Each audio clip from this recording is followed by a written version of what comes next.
Welcome to the Fear and Greed Daily Interview. I'm Sean Aylmer. By 2024, there'll be 1 million people working in technology in Australia. By 2027, that will grow to 1.2 million. According to a new Digital Pulse report from the Australian Computer Society, there's an enormous demand for people with technology skills. But women are still very much underrepresented in the industry. There are also plenty of other challenges relating to diversity and inclusion, challenges that, if resolved, could significantly improve the pipeline of people to fill the gaps in the sector. Chris Vian is the Chief Executive of the Australian Computer Society. Chris, welcome to Fear and Greed. Thanks, Sean, for having me. Ever since there's been a technology sector, or at least ever since I've been reporting on it, there's been a skills shortage, and it just seems to be getting worse. That's right, Sean. The research that is coming out in our report really describes the problem in 3 parts. It describes the talent issue and do we have enough of the talent, the pipelines of getting the talent to the marketplace, and then third is the skills that talent has. Do we have the right skills to do the right job at the right time? And those are 3 really big challenges. And I think the exciting part is that Australia is well on its way to achieving or solving those issues, but we do have a lot of work ahead of us. How do you solve those issues? I mean, I'll get into the report in a moment, but there are certain personas that you see around the tech industry, shall we say. There aren't a lot of women in the industry, for example. The personas I'm thinking of probably typecast people too much, but it just doesn't seem to be able to attract a broad range of people, or broad enough. And Sean, that's why the ACS exists, to exactly deal with that particular issue.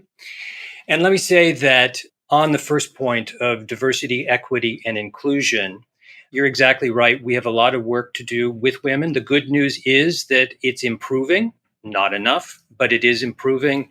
And we really need to do a lot more around diversity policies, embedding those policies in organizations, everything from their search for employees to their development of their employees. And we have a lot of ideas on how to help industry do that. And we have to remember that there are other groups of people that would be included in that diversity statement that require perhaps different plans or different approaches to actually beef up their participation in the sector.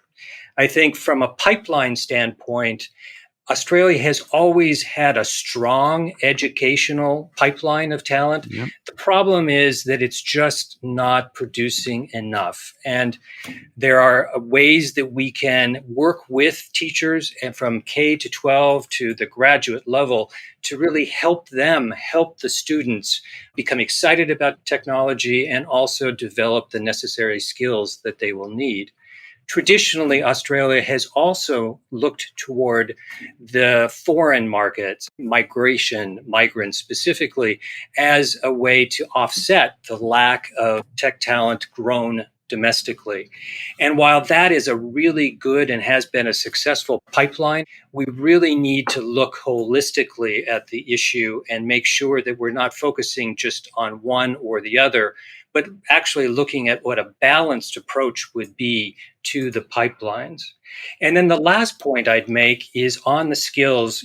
Australia is looking for more people, and there are ways besides those 2 pipelines that I described to get tech talent with the right skills. And those would be retraining those people who are interested in moving into the technology sector, who are not currently in that sector, working with industry, with business to retrain them.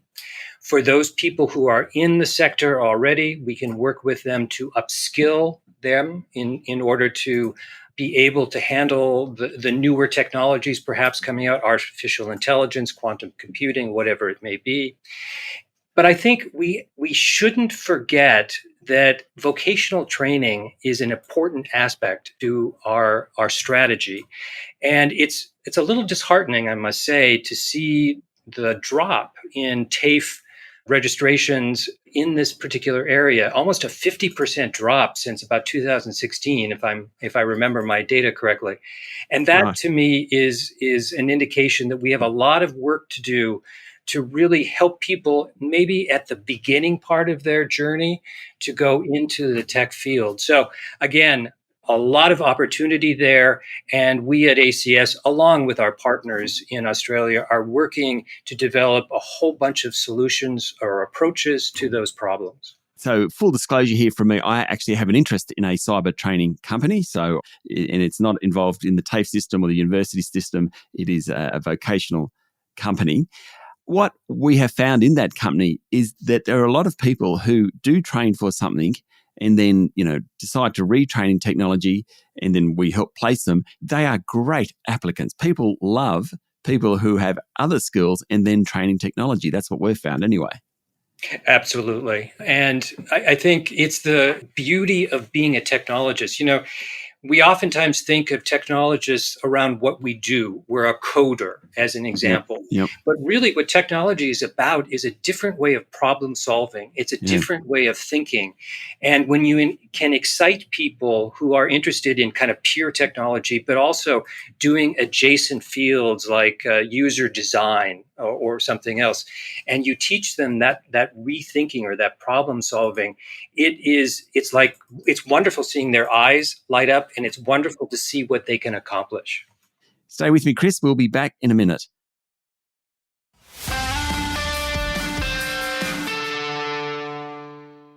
I'm speaking to Chris Vian, Chief Executive of the Australian Computer Society.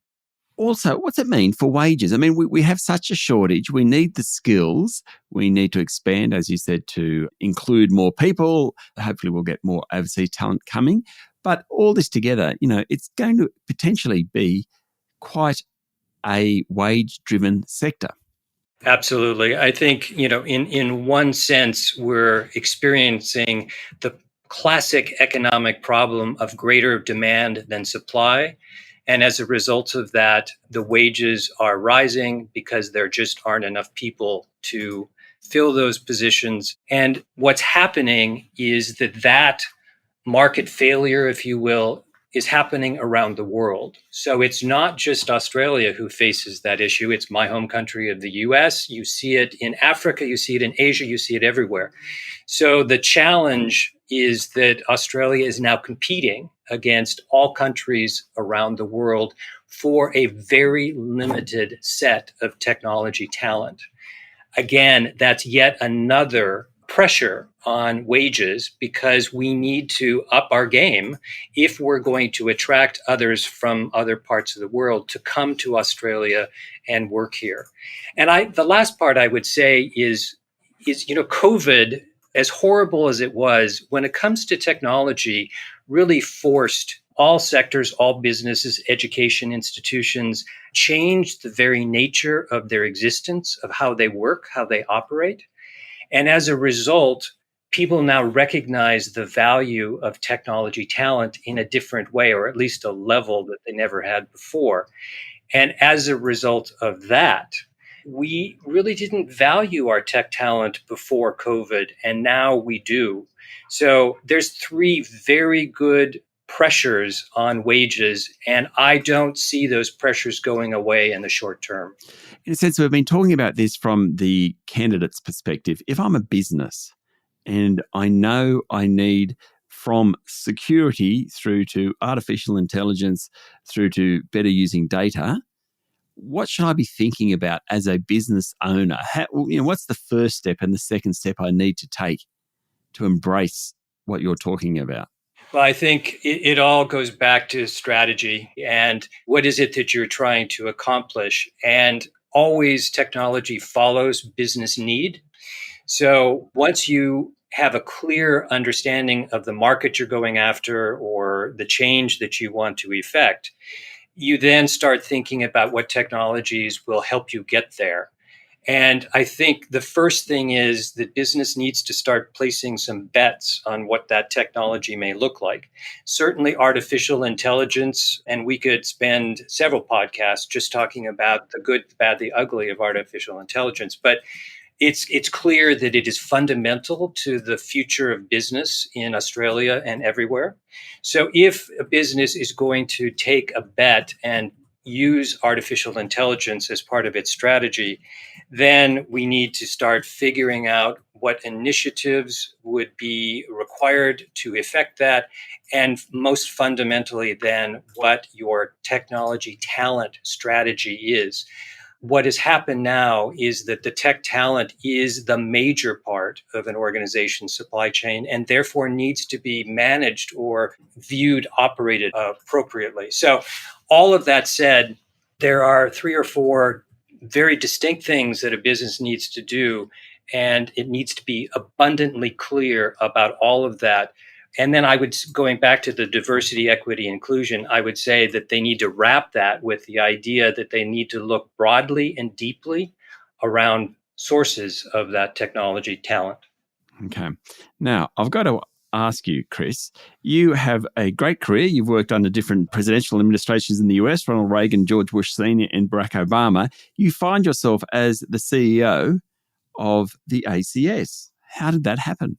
I have been coming to Australia to share my thoughts about things like innovation since about 2008. What I found is that the opportunities here were, quite frankly, more exciting than they were anywhere else in the world. I worked at the World Bank, and the first day that I arrived at the World Bank, my boss told me about this amazing technology in Tasmania that was being used, and this amazing startup company and this female founder of the organization. And she said, "You've got to go to Australia. You've got to meet this woman. You got to understand, because we think this has applicability everywhere else in the world." And when you have that introduction into Australia and the startup community and the founder system, and it was all true. In fact, I ended up joining the University of Tasmania as an advisor to this small kind of startup group. It is an exciting foundation that I just kept building upon and building upon and building upon. And when the opportunity came up to be CEO, it was kind of a no-brainer, because I thought, what a wonderful opportunity, and so many things can be done. And maybe, just maybe, because I've had this international experience, I can bring a different perspective to this opportunity to perhaps get ACS to think a little bit differently and help our partners to think a little bit differently, and maybe bring everybody together in a slightly different configuration that maybe we can actually solve some things that we hadn't before. Maybe I'm naive. And if I am, I'm glad to be naive, because I think that's why I'm here, is to figure out whether we can solve these problems differently and really position Australia in a different place geopolitically, because I think we should be fighting far above our weight. Chris, thank you for talking to Fear and Greed. Thank you for having me. That was Chris Vean, CEO of the Australian Computer Society. This is the Fear and Greed Daily Interview. Join us every morning for the full episode of Fear and Greed, Australia's most popular business podcast. I'm Sean Aylmer. Enjoy your day.